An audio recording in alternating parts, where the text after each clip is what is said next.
Okay guys, so I don't really know where to or how to begin this video. I'm just going to give you guys the story of what happened. Um, First off, I know we said like 2 days ago that we were going to be taking a break. I didn't know how long the break was going to be. I still don't know at this point. I just feel like I'm strong enough or comfortable enough to explain what happened. So that's exactly what I'm going to do. So it's honestly weird, and what bothers me the most is the night before the incident happened.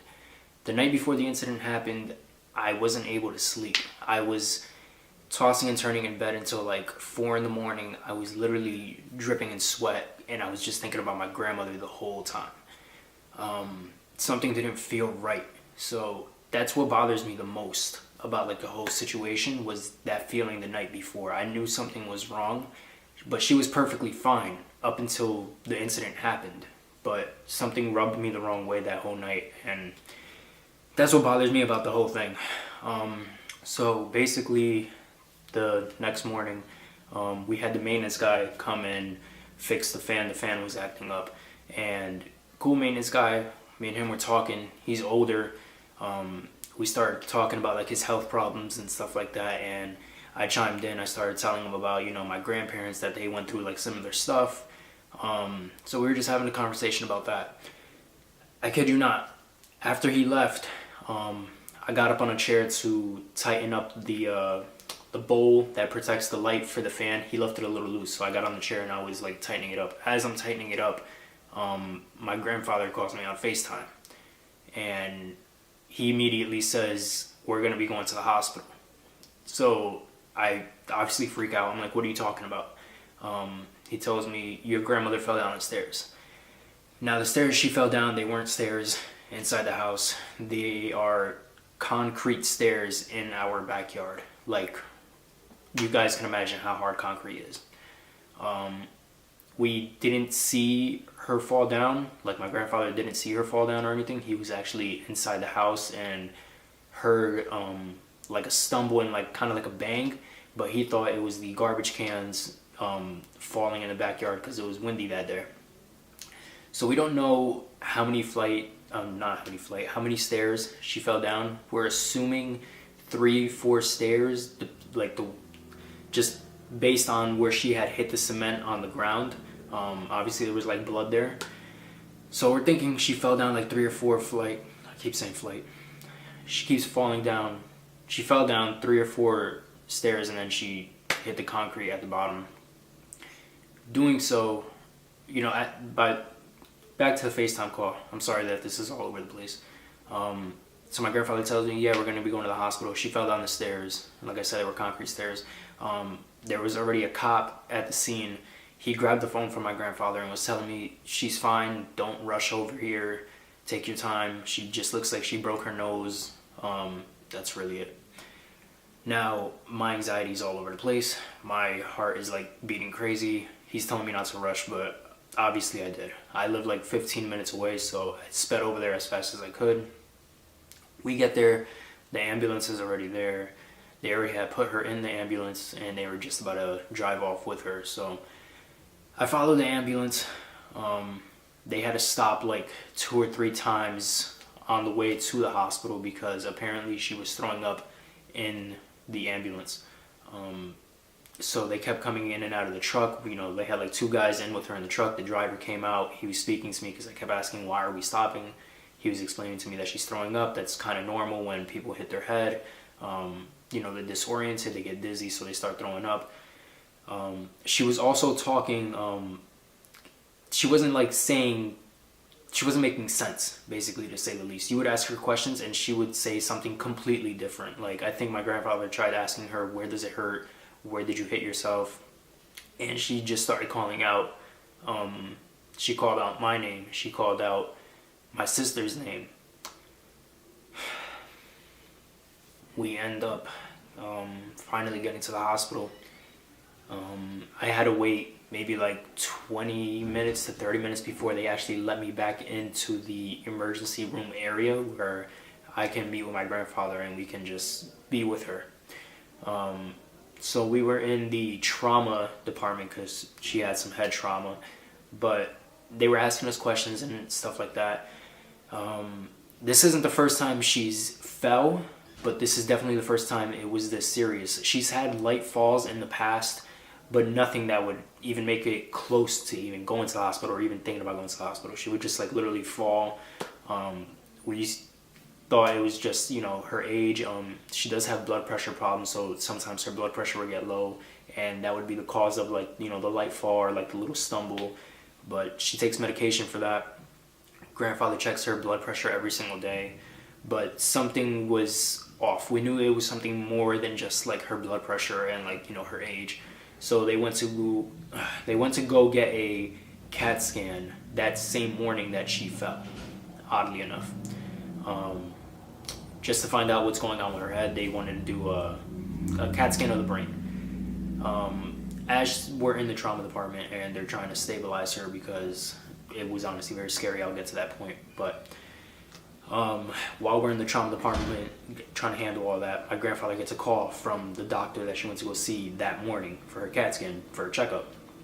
And my grandfather had explained to her doctor that she fell and that we're in the trauma department in the emergency room right now. And, you know, obviously the doctor was devastated as well. He's like, I just saw her, she was just fine.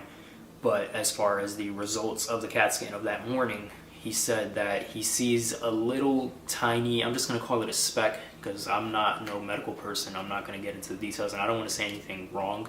But there's like a little tiny speck of something that didn't seem right. Very, very, very minimal. He said, I think that maybe in the previous months she might have had a mild heart attack, a mild stroke. And that is the reason why she's been like stumbling every now and then, and like her left side is like kind of weak.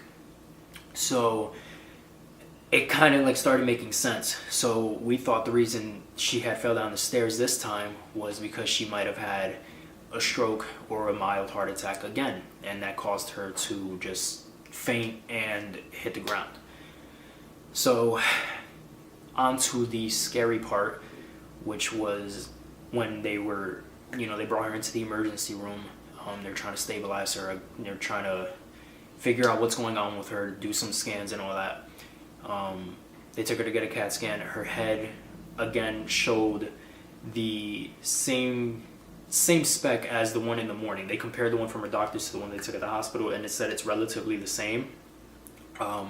They just didn't know if it would stay like that, because, you know, her head is getting swollen and all that, because being that she fell, she ended up getting a facial fracture on this side of her face. She has a spinal fracture on two parts of the top of her spine, and a fracture on like the lower end of her spine. So she has fractures all over the place. Her face was like really, really swollen, and the scariest part was when they're trying to stabilize her, they're trying to give her all these meds for, you know, pain, her IV and stuff like that. She wasn't reacting well with the pain medication. Her blood pressure ended up dropping really, really low, like every couple of minutes. I'm talking about, it was extremely high. I'm talking like 200 over, I forgot the bottom number, but it was like really high, and it dropped down to like 180, then 160, 120, 80, 60, 40. It was dropping dramatically. And I'm seeing that. I'm watching the machine, and I'm watching like every couple of minutes her blood pressure is just dropping and her heart rate is increasing. Her heart rate was like 120 beats a minute. It's insane. So as I see her stuff starting to drop and her heart rate going up, I'm like something's not okay. So I run out of the room and I grab any doctor that I could find. So I ended up grabbing a doctor. The doctor basically suctioned all the blood that she was like letting go from her mouth, because they did have to incubate her. She did have, like, you know, the breathing tube. She had that in her. That was just for precaution. Her lungs were working fine, but that was just precaution.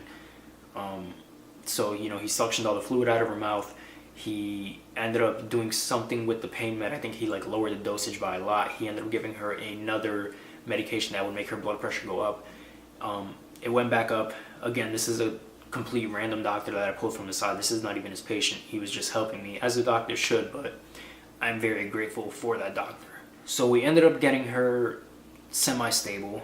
They ended up sedating her so she can relax and, you know, just get her at a good heart rate and blood pressure.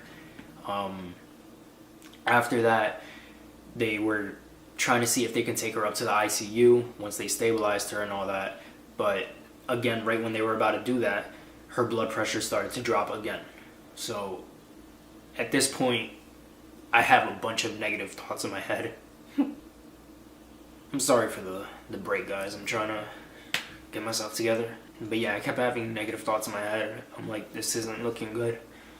So the doctors, they kept on, you know, working with her, trying different things. Her blood pressure ended up going back up to being, you know, somewhat stable. But her blood pressure has to show consistent, basically it has to be at a good range for a good hour before they can move her up to the ICU. She ended up doing that. They ended up moving her to the ICU, but before that, when they were trying to stabilize her and her blood pressure was being a problem, the doctor told me that they would have to do, I think it was called an E-line, or I don't know, I think that's what it was called, an E-line, where basically they put a line in your main artery to monitor your blood pressure by the second rather than every couple minutes. So we had to sign a consent form for that because there obviously are risks with that. There is risk of like infection. There's risk of poking a lung apparently, and if you poke a lung, the lung can collapse, and then that's going to affect her breathing. But it was either right here or down in the groin area, but in the groin area there is a much, much higher risk of infection. So my grandfather and I, we decided to just keep it up here, and we signed a consent form. So they prepped her, they got everything together, and basically, to say the least, the doctor was attempting to put the line in. She said I was able to get to the artery, but I wasn't able to get the line in. But she was like, as I noticed that I was doing it, her blood pressure started going back up to where it needed to be. So the doctor was like, I immediately just stopped right there because after 3 attempts, I wasn't able to get it, and I saw her blood pressure going up. She said, I just decided to stop it right there. There's no need for it. If it were my parent, I wouldn't do it to my own parent, basically, is what she said. So she basically patched her up. There was no need for the line anymore, thank God. Then from there, she showed consistent blood pressure for about an hour. They ended up taking her up to the ICU, and she's been in the ICU for the past 3 days. And honestly, at this point, guys, it's honestly just a waiting game.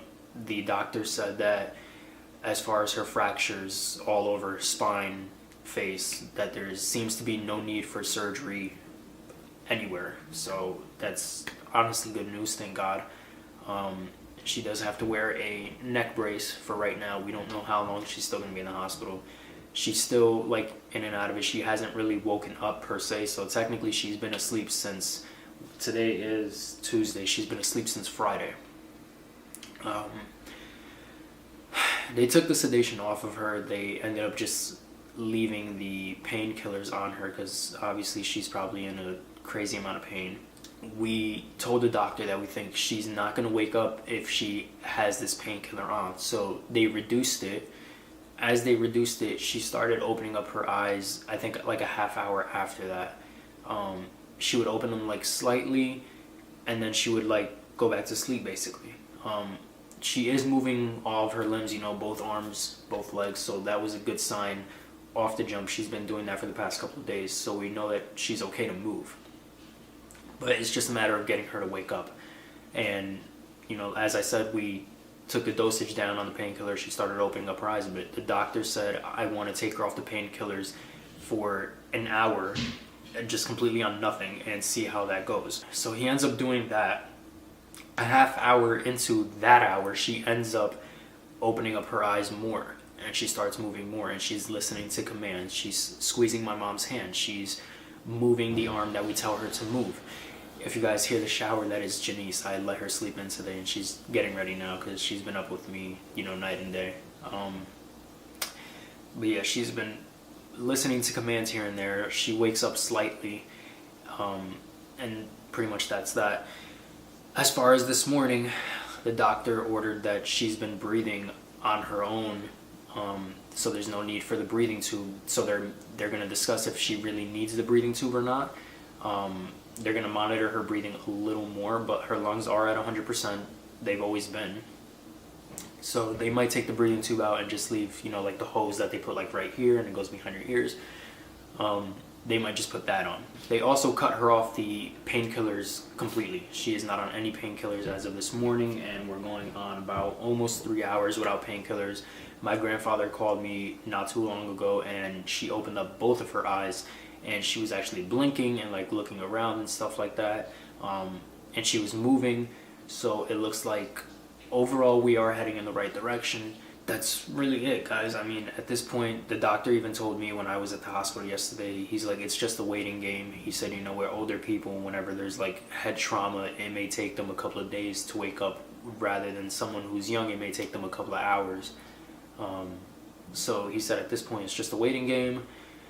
Take it day by day. But he was like, overall, we are heading in the right direction, just very, very slowly. But he was like, overall, it's good. There's nothing to worry about. They ended up taking chest x-rays of her just to monitor her lungs again. Chest x-rays came back good. They did multiple CAT scans on her again to make sure that her head hasn't changed. Everything stayed the same, so that's great news. There's no brain bleeding or anything like that. So overall, everything's heading in the right direction. My goal at this point, or my wish, is to have her home by Christmas. Last thing I want to say, closing out this video, is I've seen all the comments, all the DMs. I've got friends that texted me even though I said not to. I appreciate it, I really do. All the comments that you guys left and the prayers, it goes a long way. Reading your guys' comments changed my I guess, I don't know if it's mental health or just, I guess, my state of mind, because I was thinking very negative. I was very hopeful, but the way everything had started, I was thinking very negative. But you guys changed that a lot. I think that's really all there is left to say, guys, at this point. Like I said, it's just a waiting game. We're going to see what happens. I honestly can't thank you guys enough. One, for understanding, and two, for supporting me and my family during this time. I think that's really it. That's all I have to say. Overall, I love you guys so much, and I'll see you guys in the next video. Looks like things are heading in the right direction.